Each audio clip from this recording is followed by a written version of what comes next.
We're back at Braecrest Stables with Claire Hunter, and we're just going to talk about what's been going on the last few years, because I think it's been about 4 years since we did this video last time. Yeah. I know the breeding is ramped up, as you said. Yeah. So we're, I mean, it's more of the same, but constantly, evolving.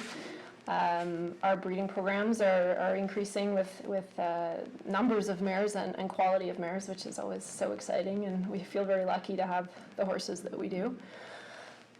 This year we had 12 babies born on the farm. Some of them are Braecrest bred and some of them are client horses. And then we've got 15 on the way for next year. Wow. So that's going to be a busy foaling season and rebreeding season. So we're just every foaling season, we're just so pleased with the babies and the quality, and their straight legs and beautiful conformation and the quality, and then the next foaling season comes and they just get better and better. It's the most exciting thing, and evolution, we feel. I know, any pictures I see, I mean, they're spectacular. Oh, thank you. They're just spectacular. Thank you. So. We put everything into it, and have an amazing team supporting behind us, staff, vets, farriers, nutritionists, and all the pieces are there for things to really just evolve and be awesome. So, awesome. Yeah. And we've got, I know we've got a couple going to the Royal this year. Yeah. Well, it's been a quiet few years. Obviously, the Royal's being canceled, and we're ramping up to take a few again this year. We've got 2 cup horses that qualified, Cambridge W and Couture EE, I think her registered name is. 2 client horses, and then Canadian Sport Horse Broodmare that we're going to be taking as well. So nice. We'll showcase the 3 of them, and we're looking forward to it. It's the 100th anniversary. Oh, is it? Yeah. Oh. So it's going to be fun to be a part of, and hopefully we do well. Yes, So. well, you usually do. Yeah. I know in the past you've spoken about, when you're pre-purchasing or every, is it every yearling or 2-year-old, but do you do rads on? Oh, yeah, we do. So if they're, we sell most of our horses, Braecrest horses now as foals, because they're in quite high demand, which is really awesome. But if they're still living here when they're about 18 months, 14, 16, 18 months, we do screening x-rays on all of them, just to make sure their joints look good, no concerns with OCDs, and just screening rads, basically. And that helps us know, and understand if there's any issues on the dam or the sire side that's bringing any, developmental issues to the table. And if we need to tweak things nutritionally, and we have a very, very low rate of OCD. We typically only see it in the giant babies that are they're not going to escape it no matter what you do. And we have feeding practices and supplement practices in place to support those few, but it's really nice when you look at the average everywhere, or the average in Europe, and you see our average on farm, it's quite a bit lower, which is really great. That is really so good. we're doing something right, and And along with making your own hay, have you made any significant changes? Like, I know you have a lot of easy keepers, but your hay is good quality hay, which is a foundation. Absolutely. We make our own hay. Unfortunately, we don't have enough land to make all of our hay all year round, so we do have to buy some in. Interesting, actually, this year, 2022, I bought in some hay January that was a higher alfalfa content, which we're very careful with your alfalfa calcium phosphorus ratios with the young horses. But I felt like it was better to feed some of that to the brood mares than grassy hay that's not enough, poor quality, because last year was a tough hay year.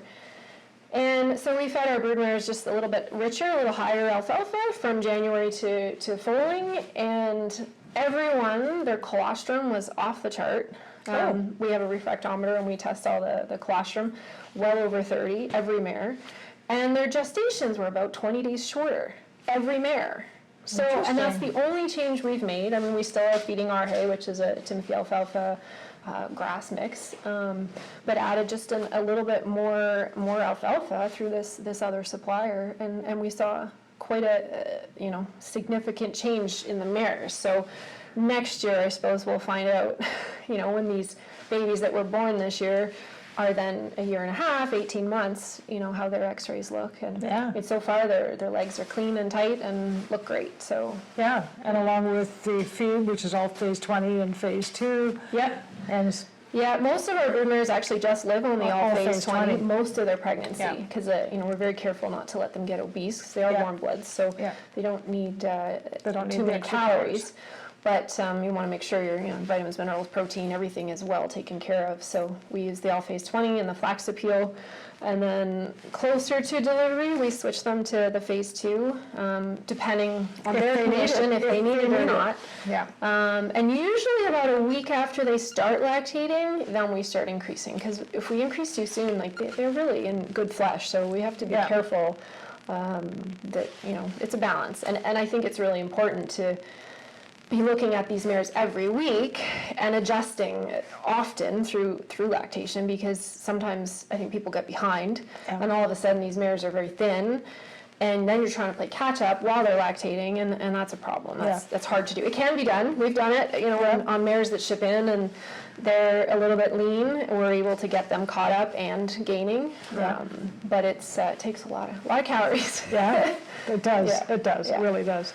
Well, that's great. And so got the horses going to the Royal. What else? Anything else? You've got a... We actually have a new young stallion that we're thinking about, his future. He's a 2-year-old. He's by Couleur Rubin, and he's out of a numero uno Jamestown mare. So really interesting jumping blood. He's very hunter-like. He's got the best face and great expression. He's laid back. He's got a great temperament. So moves great, jumps great. He's got all the building blocks. So we'll see how he, what he looks like in the spring as a 3-year-old, and think about presenting him to Sport Horse and Oldenburg and a few other registries. He's papered Dutch himself. He's KWPN, but we'll see. We'll see. It's kind of fun to have another one that's up and coming. Yeah. And it'll be exciting to develop him and see where he goes. So That's great. So lots going on, and lots to keep you busy. yeah, no doubt about that. Yeah, so along with the feed and the person who services you, the dealer that brings you your feed? Yeah, we're still actually using Tottenham Feed, Steve.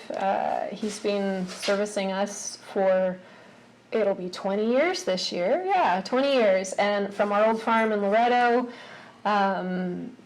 we were there 11 years to moving up here, and he's still, willing to come up every 2 weeks and deliver our feeds. And I tell you, the service and quality, and we couldn't do it without Steve. He's a saint. We're very grateful. Yeah. Well, like everybody says, it takes a village. It really does. You've got It really your staff, does. you've got, you've got all sorts of people around you, the vets, the And farriers. the staff I have to make a shout out to. I mean, they are the heart of it all, and the day-to-day operations, and they're here day in, day out, and sun, wind, snow, rain, taking care of these horses as if they were their own. And we couldn't do it without them. And How many horses on the farm? right now, I don't know, about 70, 72. So it's a busy place. And really, if you don't have a good team, you really, couldn't be providing the level of care and service that's so important to me. They're a great group, and I'm very grateful. Wow. Yeah. Well, thank you. Thanks for taking a few minutes and bringing us up to speed. Absolutely. Good.